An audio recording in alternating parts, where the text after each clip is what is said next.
Setembro passou com outubro e novembro, já estamos em dezembro, meu Deus, que é de nós. Meu Deus, Assim fala o pobre do seco Nordeste, com medo da peste, da fome feroz. A 13 do mês ele fez experiência, perdeu sua crença nas pedras de sal, mas noutra esperança com gosto se agarra, pensando na barra do alegre Natal.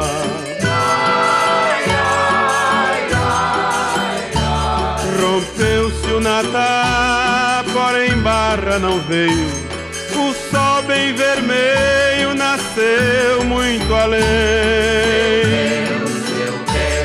Na copa da mata, buzina cigarra, ninguém vê a barra, pois barra não tem.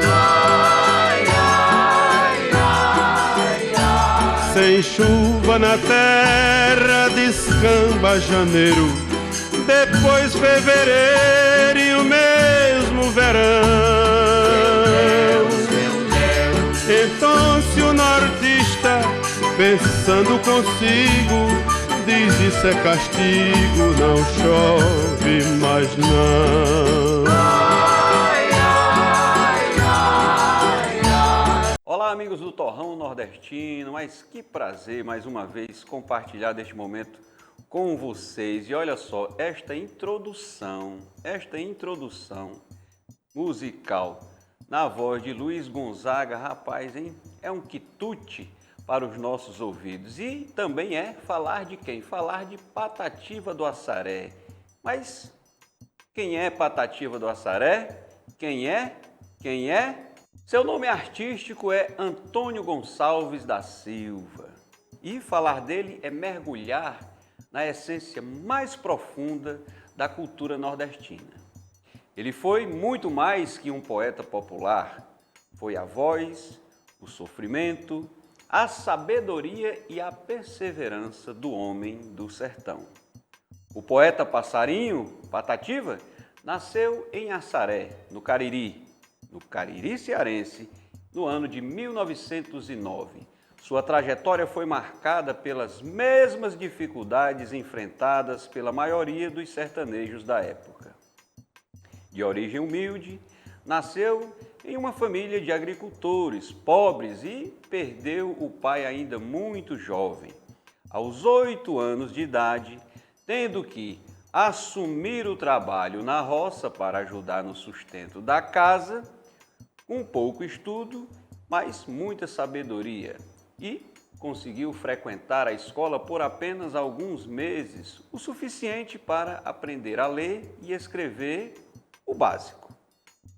Sua verdadeira escola foi a tradição oral, o canto dos pássaros e a lida com a terra. A perda da visão ainda na infância, quando perdeu a visão do olho direito devido a uma doença ocular. Mais tarde na vida, a cegueira total o acompanharia, mas ele costumava dizer que enxergava o mundo através da poesia. O apelido, o nome Patativa, veio da comparação de seu canto-recitação, igual ao do pássaro Patativa, que é um pássaro da região conhecido pelo canto belo e melancólico. Mesmo com a fama nacional que alcançou mais tarde, ele nunca quis deixar sua terra natal. Viveu e morreu em Assaré, em 2002, aos 93 anos, afirmando-se orgulhosamente como um camponês. A obra de Patativa transita entre a literatura de cordel, a poesia matuta e a música. Ele escrevia e recitava de duas formas, no português padrão e no chamado dialeto matuto, perseverando a fala autêntica do sertanejo. Mas que diferenças concretas podemos identificar entre a literatura do cordel e a poesia matuta? Embora a poesia matuta de Patativa do Assaré e a literatura de cordel tradicional compartilhem o mesmo berço, a cultura popular do Nordeste, elas têm identidades, formatos e propósitos bem diferentes. A grande diferença está em como elas nascem e como chegam até o público. O cordel é uma tradição de publicação impressa com regras rígidas, enquanto a poesia matuta é uma forma de expressão essencialmente oral e linguística. O cordel tradicional é uma literatura feita para ser lida e vendida. O cordelista escreve a história, que é impressa em folhetos de papel barato e penduradas em barbantes. As cordas, daí dá o seu nome. Nas feiras livres, o folheto impresso e a capa em xilogravura são partes obrigatórias do cordel. A poesia matuta de Patativa nasce da tradição oral. Patativa era, antes de tudo, um repentista, um declamador e um cantor. Ele compunha e guardava tudo de cabeça, de cor, já que era semi-analfabeto. Seus versos foram feitos para serem ouvidos e recitados ao redor da fogueira ou no rádio. Eles só viraram livros e folhetos muito mais tarde, quando pesquisadores e editores registraram suas falas. A linguagem, o dialeto do sertão, esta é a marca registrada de Patativa e o que define a poesia matuta. Enquanto o cordel tradicional segue as regras da gramática padrão da língua portuguesa, os cordelistas tradicionais, como Leandro Gomes de Barros, tinham muito orgulho de escrever corretamente, usando rimas ricas e vocabulário formal, mesmo tratando de temas populares. Já a poesia matuta adota orgulhosamente o falar matuto. Patativa escrevia os versos exatamente como o povo da roça falava, imitando a fonética sertaneja, trocando muitas vezes o L pelo R, cortando os plurais, usando expressões locais. Para ele, essa linguagem não era errada, mas sim a única voz legítima para traduzir a alma do sertanejo. A estrutura técnica, ou como chamam os mais familiarizados, a métrica e a rima, no cordel tradicional é extremamente rígido. Existe um manual não escrito que todo cordelista segue. Os versos precisam ter uma métrica exata, geralmente redondilha maior, com 7 sílabas poéticas e esquemas de rima fixos, como a cestilha. Estrofes de 6 versos, onde segundo, quarto e sexto rimam entre si. Se quebrar a métrica, o cordel é considerado aleijado. Na poesia matuta, a estrutura técnica é mais livre. Ela se preocupa mais com o ritmo da declamação falada e com a força da mensagem do que com o rigor acadêmico das regras dos folhetos de feira.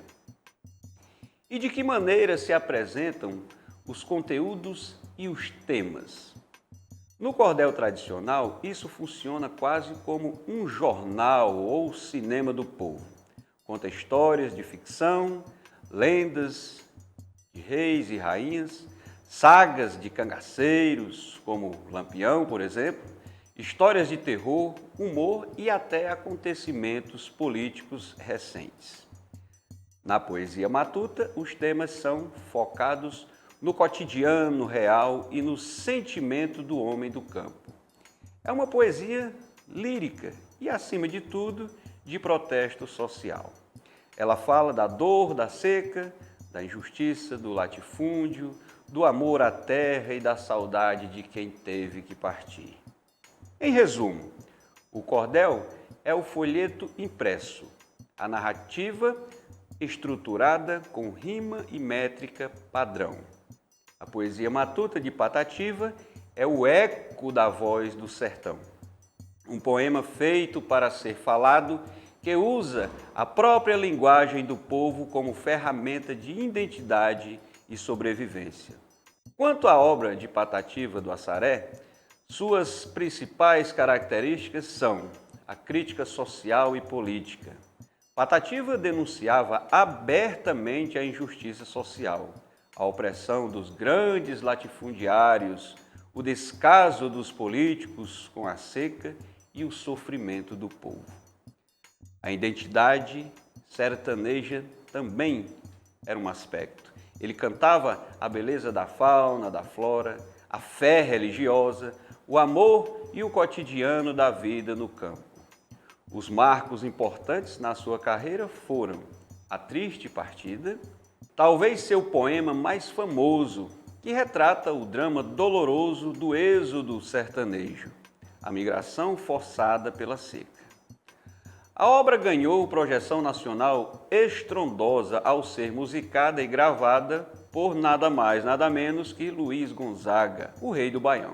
Livros publicados, embora sua poesia fosse predominantemente oral, seus versos foram reunidos em obras icônicas como Inspiração Nordestina, de 1956, e Cante Lá que eu canto cá, de 1978. A importância de Patativa é tanta que ele recebeu diversos títulos de doutor honoris causa de grandes universidades, mesmo sendo quase analfabeto pelas métricas tradicionais. Ele provou que a erudição e a genialidade artística não dependem de um diploma, mas da conexão genuína com a alma de seu povo. Apela pra março, que é o mês preferido do santo querido Senhor São José. Mas nada de chuva, tá tudo sem jeito, lhe foge do peito o resto da fé.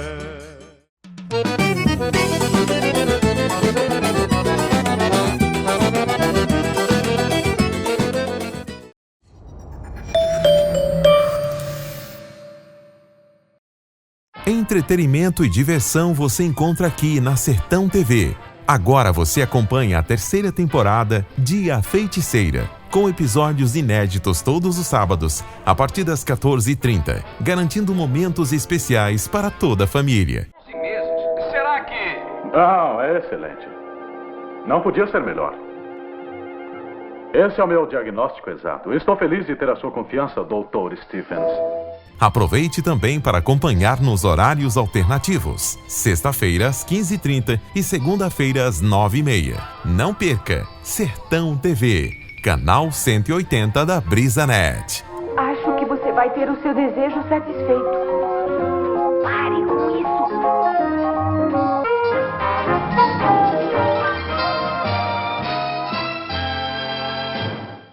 Sertão é assim.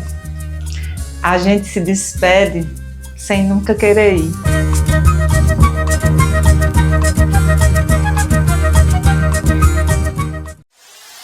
Sistema Maior de Comunicação. Orgulho de ser do Ceará. Lapidar uma ideia de algo já existente é como um xilógrafo desenhando um repente, fazendo o acabamento, dando pertencimento, moldando a forma da gente.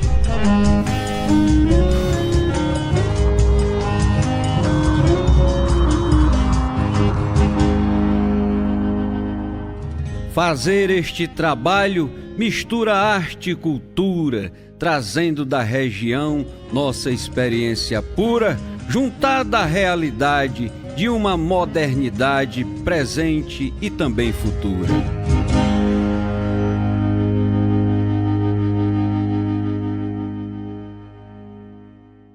Descubra o seu passo rumo a novas oportunidades. Venha fazer parte do nosso time. Somos a Cooperativa de Trabalho da Indústria de Calçados de Quixeramobim e há 26 anos aquecemos economicamente toda a região Sertão Central.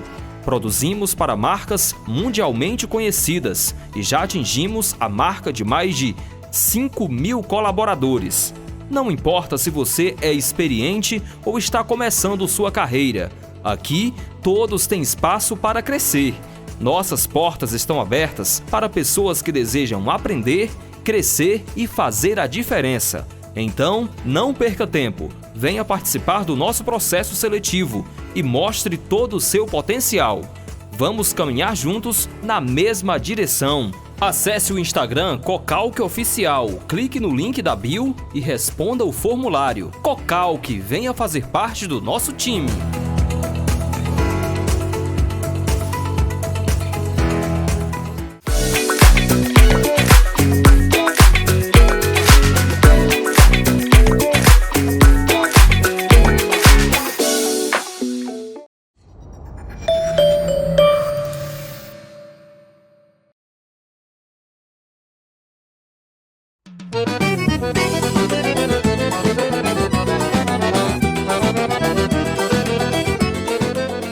Para exemplificar de maneira mais inteligível, vou apresentar uma situação onde se apresenta o cordel tradicional e uma outra em que se apresenta o cordel matuto.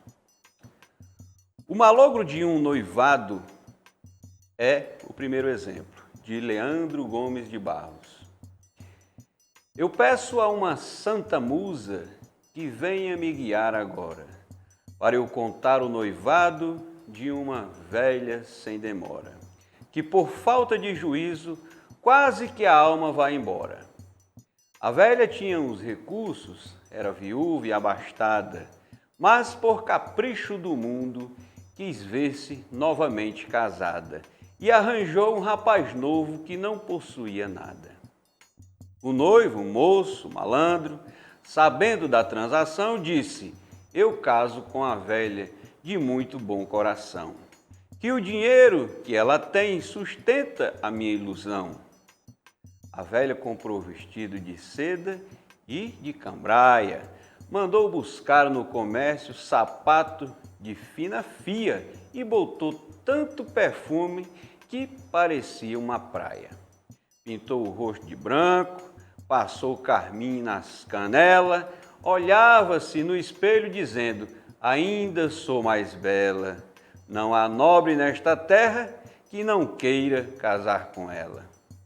Mas o rapaz astucioso, na noite do casamento, pegou o baú das joias, dinheiro do aviamento e sumiu-se pelas estradas mais rápido do que o vento. Quando o vigário chegou com toda a sociedade, procuraram pelo noivo por toda celebridade e só acharam a velha chorando sua vaidade. Ficou a velha sem noivo, sem joia e sem dinheiro. Casamento deu em nada, foi choro no quarteirão inteiro, para servir de lição a quem quer moço solteiro. Ao ler essa sequência de estrofes, repare na estrutura narrativa típica do cordel que o diferencia da poesia do Patativa. O cordel tradicional quase sempre traz uma lição moralizante ou humorística no final. Para servir de lição, por exemplo, nesta frase, segue uma ordem cronológica rígida. Apresentação dos personagens, preparação, o golpe, ou seja, o clímax da obra, e a desgraça, que é, no final das contas, a resolução, o desfecho. Tem uma linguagem fina, ou seja, o texto mantém o uso correto das rimas formais e termos do português padrão. Astucioso, aviamento, sociedade, abastada, ironizando a situação sem recorrer ao dialeto regional na grafia das palavras. Agora, vamos ao caso do Lobisomem de Quixadá, de um autor do qual eu desconheço. Seu moço, preste atenção que agora eu vou lhe contar a história de um matuto que morava em Quixadá. O cabra era Zé de Amaro, nisso você pode acreditar. Não tinha medo de nada nesse mundo de meu Deus, enfrentava rastro de cobra, dizia aos amigos seus, assombração não me assusta, disso eu já me protegeu.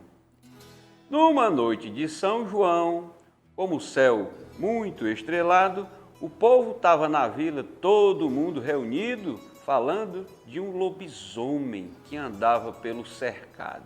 Dizia o povo, assustado, que o bicho era de amargar. Tinha as canelas compridas, gostava de uivar para o luar, e quem cruzasse com ele não vivia para contar. Zé de Amaro deu uma risada, ajeitou seu chapéu.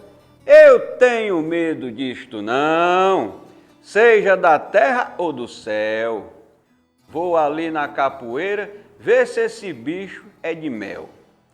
Pegou o seu cacetete, botou fumo na algibeira e marchou para os tabuleiros no meio da poeira, para modo caçar o bicho, perto da velha gameleira. Lá pras tantas da mornice, a lua se escondeu. Já escutou um barulho, que o chão todo tremeu. E, do meio da macega, um bicho feio apareceu. Tinha os olhos vermelhos, fogo, e pelo todo assanhado, dando um uivo medonho que deixava o cabra pasmado. Zezinho parou o passo, sentiu o corpo arrepiado, o monstro avançou para cima, dando um bote certeiro, mas Zé de Amaro era destro e o matuto foi ligeiro. Deu-lhe uma cacetada que o bicho caiu de traseiro. O lobisomem deu um grito, um uivo que parecia dor, e quando a lua clareou, vejam só o seu louvor. Não era bicho parido, era Chico, o cantador. O Chico tinha bebido quase 1 litro de caninha, caiu dentro da lama, cobrindo-se de folhinha, e andava de 4 pés atrás de uma galinha. Ficou o caos na história, pro povo todo se rir. Não ligue pra assombração, pois o medo faz mintoir. Quem tem coragem de fato, faz o fantasma fugir. O que faz deste texto um cordel matuto? Primeiro, a estrutura de cordel, que tem rimas rimando os versos 2, 4 e 6 de cada estrofe. Contar, acreditar, aquixadar, mantendo o ritmo da métrica e cantando uma história com começo, meio, suspense e final engraçado. Segundo, a linguagem matuta, que usa a grafia que imita a fala do interior. A história, história, contar, muito, pramode, óleo vermelho, murnice, mintoir, trazendo a identidade do sertão para dentro do formato clássico do folheto.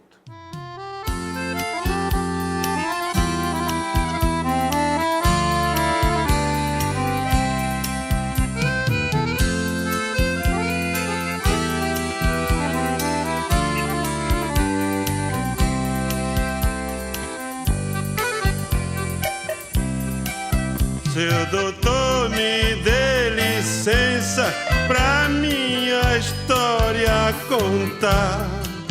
Hoje eu tô numa terra estranha e é bem triste o meu penar, mas já fui muito feliz vivendo no meu lugar.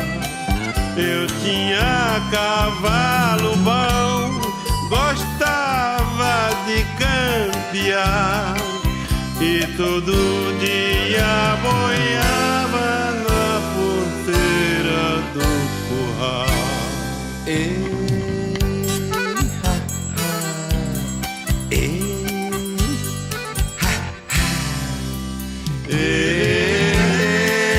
Vaca estrela, boi fubá.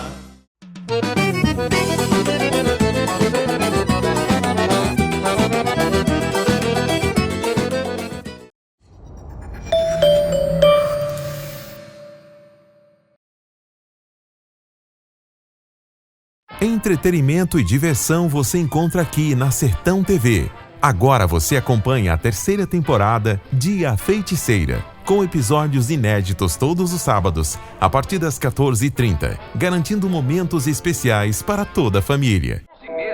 Será que... Ah, é excelente. Não podia ser melhor. Esse é o meu diagnóstico exato. Estou feliz de ter a sua confiança, Dr. Stephens.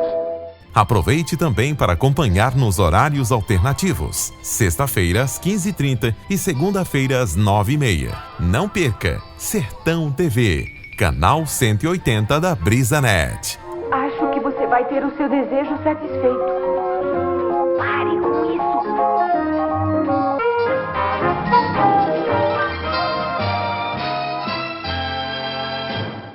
O sertão para mim representa a minha raiz, a minha essência, esse caminhar, essa renovação, esse lugar que se transforma.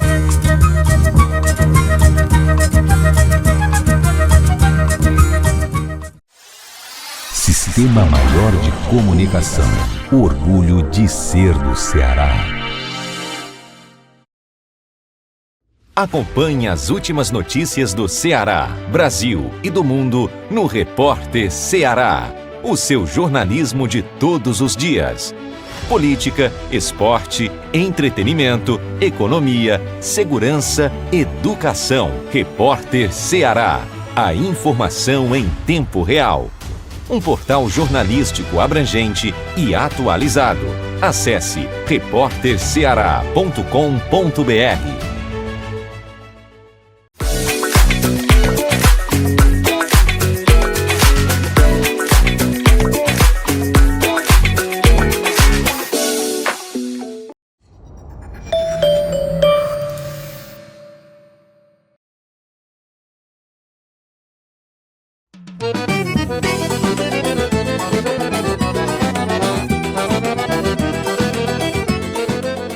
Agora eu convido a vocês a falar um pouquinho sobre saúde. Saúde a partir daquilo que nós do sertão, lá do alto do nosso torrão, gostamos de fazer lá no cantinho do quintal, né, mesmo num pedaço de chão um pouco mais extenso. A gente gosta de preparar ali o nosso canteiro, a nossa hortinha e dali retirar alguns temperos, né, para colocar nas nossas comidas, né? Porque nós sabemos que o organismo humano necessita essencialmente de, entre outras coisas, de minerais como cálcio, cloro, ferro, iodo, magnésio, flúor, fósforo, silício, entre outros. Eles protegem de enfermidades graves como anemia, distúrbios nervosos, intoxicações e outras possíveis irregularidades no nosso organismo. Sua ausência pode provocar uma série de males, como veremos a seguir, bem como em quais alimentos eles estão concentrados. Por exemplo, o cálcio. A falta de cálcio provoca hemorragias frequentes, raquitismo, cáries, cansaço, dores de cabeça, pessimismo. As hortaliças ricas em cálcio são cebola, cenoura, berinjela, alho, pepino, brócolis etc. No caso do cloro, a falta de cloro em nosso organismo pode causar sangue na urina, ardor nos rins, fome exagerada, dores nos ossos e até mesmo pesadelos. São fontes de cloro o nabo, o rabanete, o espinafre, o tomate, o repolho, entre outros. Já o ferro, sua ausência, ela pode causar anemias, pernas trêmulas, cansaço, corrimento vaginal e perda de esperma. Ele pode ser reposto no consumo de couve, espinafre, alho, alcachofra, lentilha e escarola. Agora, o iodo em níveis baixos pode causar intoxicação, transtornos glandulares e sentimentos de complexos e medos. Isso pode ser resolvido ingerindo-se cenoura, cebola, couve, alho, tomate, alcachofra e agrião. Quanto ao magnésio, a escassez deste mineral acarreta males como menstruação irregular, nevralgia, catarros no peito, dores nos ombros, urina solta. Isso pode ser suprido com repolho, cebola, cenoura, berinjela, espinafre, couve-flor, brócolis, aipo e alho. No caso do flúor, sua falta provoca piorreia, inflamações das gengivas, problemas visuais, esterilidade, tumores, etc. Para contornar isso, o mineral pode ser encontrado no brócolis, no alho, na couve-flor ou na própria couve. O fósforo, a perca de fósforo no organismo causa raquitismo, neurastenia, impotência e frigidez sexual, adormecimento das extremidades, também cãibras, mas isso pode ser resolvido quando você encontra as hortaliças como rabanete, brócolis, nabo e lentilha. Já o silício, a sua falta pode levar a cabelos prematuramente embranquecidos, calvícies precoces, fadiga cerebral, tosses, varizes, suor excessivo, etc.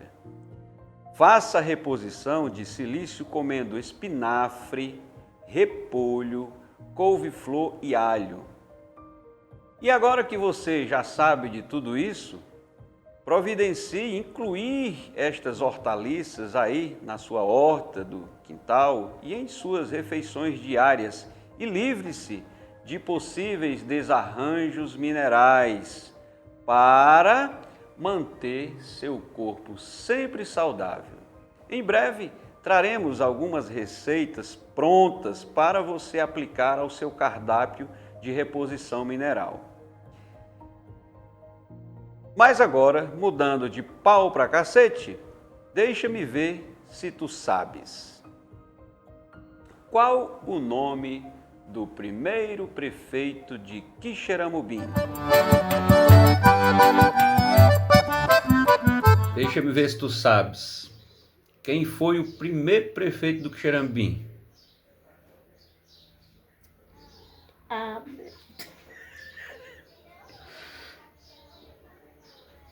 Deixa-me ver se tu sabes. Qual o nome do primeiro prefeito do Quixeramobim? O prefeito, né? Primeiro prefeito. Eu sei da prefeita. É, né? Dona Aldemira Guedes Fernandes. Uhum. Mas o primeiro prefeito? Não sei. Não sabe. Agora, a primeira, eu sei que ela foi a prefeita de Quixeramobim, né? Certo. É Aldemira, né? Aldemira? Aldemira Guedes Fernandes. Tá bom. Agora o prefeito eu não estou lembrado, não. Deixa-me ver se tu sabes. Você, como um cara muito engajado na política, né? Você é um cara politizado. Me diga, qual é o nome do primeiro prefeito do Quixeramobim? Primeiro prefeito. Isso, pior que eu não sei, ó.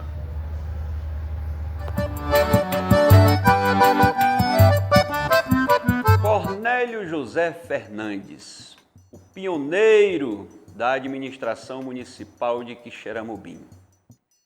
Entre os nomes que marcaram os primeiros capítulos da história política de Quixeramobim, destaca-se o de Cornélio José Fernandes, conhecido como o primeiro gestor municipal da cidade.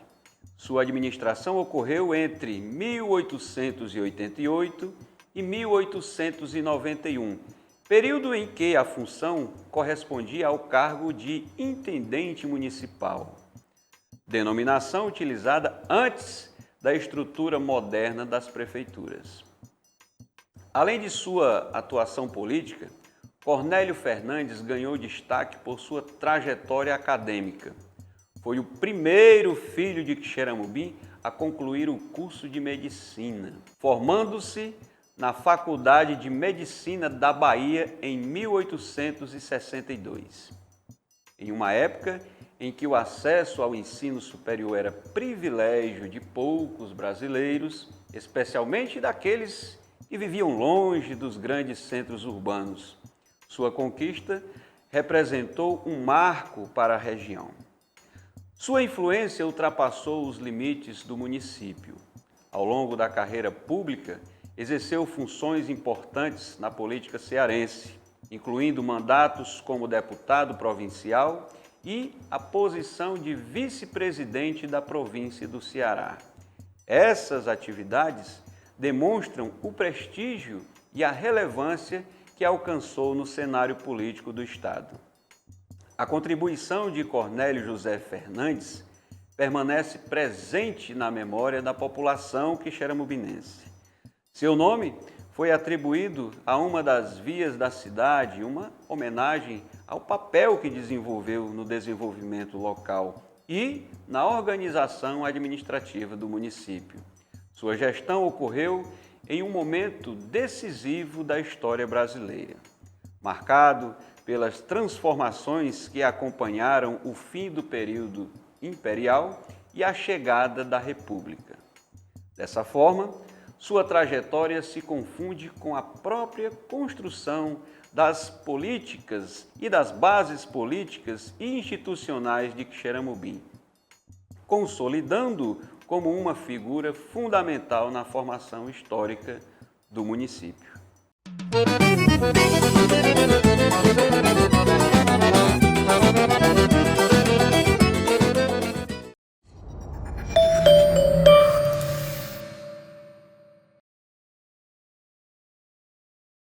Mesmo em meio a atribulações de uma vida frenética, a devoção a Santa Chaga se propaga pelo mundo. Num ato de fé, de amor. Às 3h, na hora da misericórdia, nossas preces são atendidas quando rezamos com fé. Qual milagre que você quer pedir na tua vida? Terço Jesus das Santas Chagas, com o Padre Reginaldo Manzotti. E juntos, vamos rezar.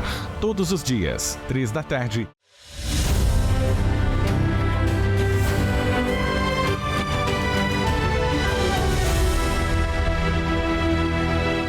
O sertão para mim é a luz, é a água, é o sabor, é a inspiração. O sertão para mim é a vida, é tudo.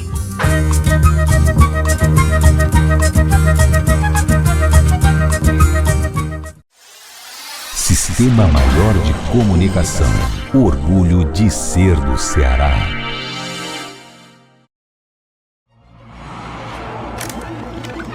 O que faz você confiar em um portal de informação?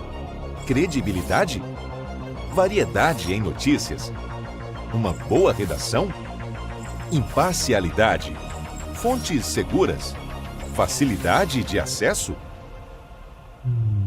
Saiba que você encontra tudo isso no Quixeramobim Agora, o seu portal de notícias. Venha conhecer. Acesse quixeramobimagora.com.br.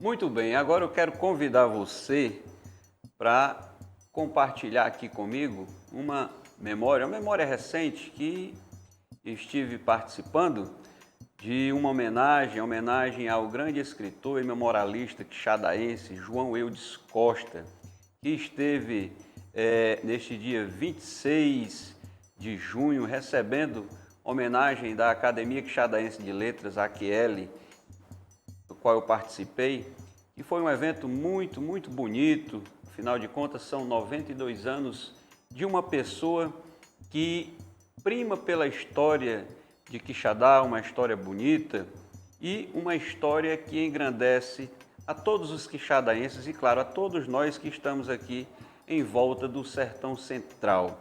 Esta homenagem eu quero compartilhar com você agora. Eu posso dizer que, com bem segurança, como vocês também falam seguramente por conhecer, né? Eu creio que todos os sonhos dele foram sonhos nobres, sonhos especiais. Tudo aquilo que ele sonhou na vida, Deus deu a graça dele conquistando. E aqueles sonhos, segundo o coração dele, era bom, foi mantido.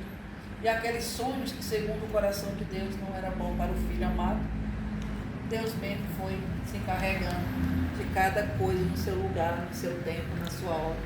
Como as bênçãos e as graças de Deus. Não falta.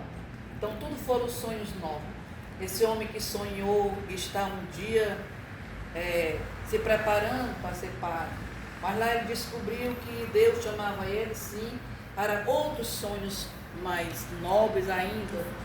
Não é que a missão lá não fosse nobre. Mas ele se identificou melhor, talvez, no Banco do Brasil, ao lado de um amigo querido. Era lá que ele atendia o pobre, o agricultor.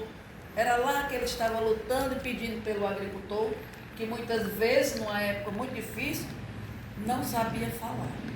E para chegar junto à autoridade no banco, até isso para a pessoa era difícil. Eu tiro porque eu tiro pela minha mãe, quando ela ia para a Caixa Econômica, para um banco, e ela dizia: minha filha, eu vou falar o quê? O que direi? Como vou fazer? E a gente sabe que o nosso povo, muitas vezes, nesse homem especificamente que nós estamos falando de João Eudes, ele encontrava o amigo que escutava, era o ombro amigo, era o homem que caminhava, era o homem também que esteve muito tempo na Câmara, né? Sonhou também com a legislação, uma Câmara mais...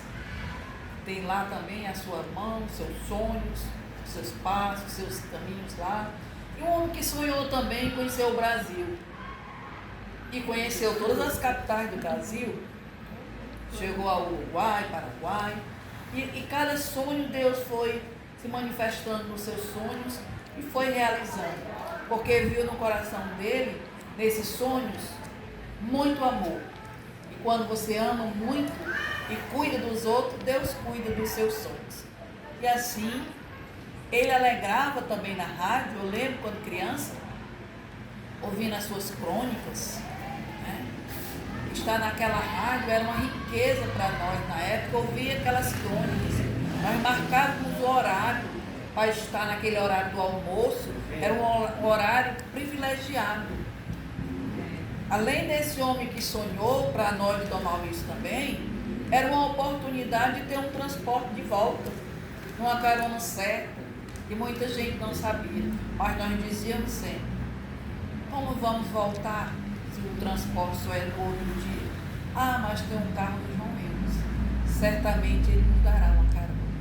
E é esse sonho desse grande homem, que sempre sonhou grande, sonhou nobremente. Por isso que Deus concede a ele essa vida longa, ainda mais, se Deus quiser, nos dá a felicidade de estar muitos e muitos anos conosco. Vou usar uma palavra bem pesada, mas que tem todo o seu significado e eu explico depois. João Eudes, para o nosso âmbito, que nós preservamos, observamos e queremos conhecimentos, ele é um Marte. É um Marte no sentido de quê? Ele luta pela sabedoria, ele luta pelo conhecimento, ele luta pela propagação de tudo isso e luta, como acabou de dizer há pouco tempo, a nossa querida luta pela vida. Então, uma casa desta, que carrega o nome de Casa Luz, não pode ter um outro nome, porque João é luz, assim como você falou, certo? Então, ele é um homem carregado de estrutura. E tem algumas coisas mais que eu quero que vocês que são mais próximos vão elucidar aqui, certo? Então, pessoal, no meu a parte aqui, acho que eu já falei, né? Não peguei nem minha palavra, né? A palavra que eu tirei foi a palavra humildade. E trazer humildade para a vida do nosso amigo João Eudes Cavalcante Costa, eu colocaria essa palavra na sua vida na qualidade de escritor. Porque todo escritor, ele é sempre alguém que está em busca de mais. Ele bebe muito da filosofia socrática de saber que nada sabe, mas está sempre disposto a aprender, como também está sempre disposto a compartilhar o saber. E trazer os escritos para o meio social é você se despojar de si mesmo, da sua vida, ter humildade, abrir mão de muita coisa e a partir da sua pena, da sua caneta, do tec-tec, da máquina de escrever, do teclado do seu computador, você doar o seu tempo em prol do conhecimento que fica para a posteridade. Então a palavra humildade se aplica ao escritor e especialmente ao nosso amigo. Vai lá. A palavra é caridade. Sem dúvida alguma, muito carinhoso. O tempo que eu conheci ele, muito carinhoso. Uma pessoa maravilhosa, é fantástico.